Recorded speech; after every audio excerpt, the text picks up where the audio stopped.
रात की खामोशी में जब चांद की मध्यम रोशनी गलियों पर बिखर रही थी, मैं अकेला गांव की सुनसान गलियों में चल रहा था। और फिर एक प्रसरार सरगोशी ने मेरी दुनिया हिला दी। रुक जाओ। गांव की आसीब ज़दा हवेली की तरफ कदम बढ़ा रहा था जब अचानक एक सफेद पोश लड़की सामने आ खड़ी हुई। उसकी आंखों में एक अजीब सा गम और उसके अल्फाज, मैं कैद हूं, मेरी आजादी तुम पर है। क्या मैं उसकी मदद कर पाया? क्या वो हकीकत थी या बस एक भटकती हुई रूह? आज तक मैं ये सवाल नहीं हल कर सका। क्या तुम ये राज जानना चाहते हो? देखें मुकम्मल कहानी इस वीडियो में।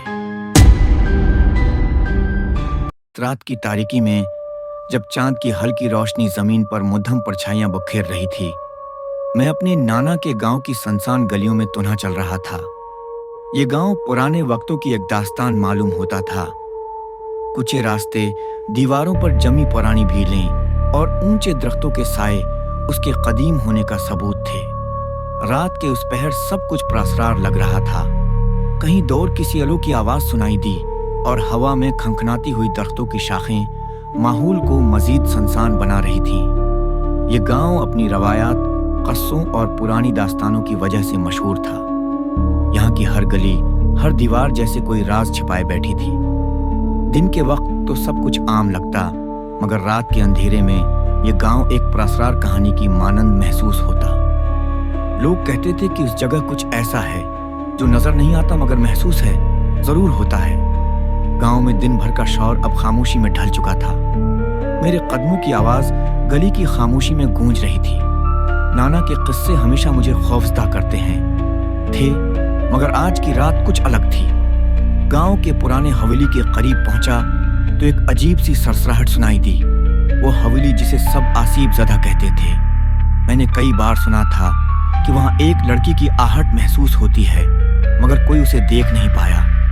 मैंने कभी उन बातों पर ध्यान नहीं दिया, मगर आज न जाने क्यों दिल बेचैन हो गया। अचानक एक नर्म और मध्यम सी आवाज आई, रुक जाओ। मेरा सांस रुक गया। मैंने इर्द-गिर्द देखा, मगर कोई नजर नहीं आया। कौन है? मैंने हिम्मत करके पूछा। साया आहिस्ता आहिस्ता हवेली की शख्सियत खिड़की से जाहिर हुआ। वो एक नौजवान लड़की थी, सफेद लिबास में मलबूस। उसके लंबे बाल शानों पर बिखरे हुए थे और उसकी आंखों में एक अजीब सी उदासी थी। तुम यहाँ क्यों आए हो? उसने सरगोशी की। मैंने गहरी सांस ली। बस यूं नहीं, सुना था ये जगह सुनसान है, मगर तुम कौन हो? लड़की मुस्कुराई, मगर उसकी मुस्कुराहट में एक अजीब सा दर्द था। मेरा नाम सबा है और मैं उसी हवेली में कैद हूं। कैद? कैसे? मैंने हैरत से पूछा। सबा ने एक गहरी सांस ली और कहानी सुनाने लगी। यहाँ कभी खुशियों का बसीरा था। मैं भी एक आम लड़की थी, ख्वाबों से भरी हुई, मोहब्बत की उम्मीद में जीने वाली। मगर जिससे मोहब्बत की उसने धोखा दिया।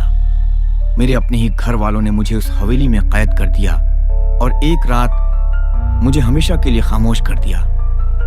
उसकी आंखों में आंसू चमकने लगे। मेरा दिल कांप गया। तुम्हारी रूह को सुकून कैसे मिलेगा? मैंने आहिस्ता से पूछा। सबा ने मुझे देखा जैसे मेरे सवाल का जवाब पहले से मालूम हो। अगर कोई सच्चे दिल से मेरी तन्हाई को बांटे, अगर कोई मेरे दर्द को समझे, तो शायद मैं आजाद हो जाऊं। ये अल्फाज मेरे दिल में उतर गए। हर रात मैं हवेली के पास जाता और सबा से बातें करता। मुझे नहीं मालूम कब मेरी हमदर्दी मोहब्बत में बदल गई, मगर मैं जानता था कि यह मोहब्बत एक भयानक हकीकत का सामना करने वाली है। मैं एक इंसान था और वो एक भटकती हुई रूह। एक रात मैंने उससे पूछा, क्या कोई तरीका है कि तुम्हें हमेशा के लिए आजाद कर सकूं?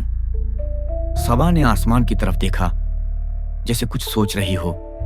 हाँ, अगर कोई सच्चे दिल से वादा करे कि वो मुझसे मोहब्बत करेगा और हमेशा मेरे साथ रहेगा, तो मैं उस जगह से आजाद हो सकती हूं। मेरे दिल ने एक लम्हे के लिए धड़कना छोड़ दिया। मगर उसका मतलब है कि मुझे मरना होगा? सबा खामोश रही। हवा तेज होने लगी। मैंने गहरी सांस ली। क्या मैं उसके लिए अपनी जिंदगी कुर्बान कर सकता था? अगली रात में हवेली गया, मगर सबा वहां नहीं थी। میں نے اسے پکارا مگر کوئی جواب نہیں آیا۔ میں نے خود کو تنہا محسوس کیا، جیسے میری دنیا خالی ہو چکی ہو۔ تبھی ہوا میں ایک سرگوشی گونجی، محبت کبھی فنا نہیں ہوتی، میں ہمیشہ تمہارے ساتھ رہوں گی۔ مجھے محسوس ہوا کہ صبا ہمیشہ کے لیے آزاد ہو چکی تھی، مگر وہ کہاں گئی؟ کیا میں نے واقعی اسے آزاد کر دیا، یا پھر وہ میرے دل میں بسا کر ہمیشہ کے لیے امر ہے ہو گئی؟ یہ سوال آج بھی میری روح میں گونجتا ہے۔